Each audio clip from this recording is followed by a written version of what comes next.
ខ្ញុំចូលមកក្នុងហាងកន្លែងខ្ញុំធ្លាប់ធ្វើការបងប្អូននេះទៅសមួយនេះកន្លែងហ្នឹងកន្លែងតុកខ្ញុំធ្វើការពីមុនណាឥឡូវកន្លែងហ្នឹងគេជួលបើកហាងថ្មីហើយខ្ញុំដើរមកមើលក្នុងហាងហ្នឹងហើយនឹកឃើញខ្ញុំធ្វើការនៅក្នុងនេះប្រហែលជា2ឆ្នាំ3ឆ្នាំខ្ញុំធ្វើកន្លែងទៅសនេះធ្វើការនៅកន្លែងនេះចូលកន្លែងហ្នឹងរាប់ខែរាប់ឆ្នាំឥឡូវកន្លែងហ្នឹងផ្លាស់ប្ដូរហើយទៅជាហាងមកគេមួយផ្សេងទៀតហើយមិនឯងចូលមកភ្ញាក់តា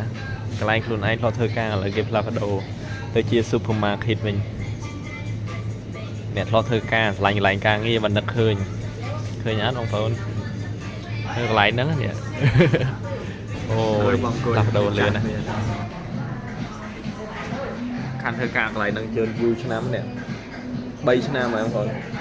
ឡូវកន្លែងហ្នឹងផ្លាស់ប្ដូរហើយយើងមកអង្គុយឡើងតំណងនេះ3ឆ្នាំមុនអង្គុយឡើងនេះធ្វើការឥឡូវ3ឆ្នាំក្រោយនេះមកអង្គុយចូលហាងគេអានេះហាងការហ្នឹងហើយផ្លាស់ប្ដូរហើយមើលទីតាំងហាងហើយអ្នកធ្លាប់ធ្វើការ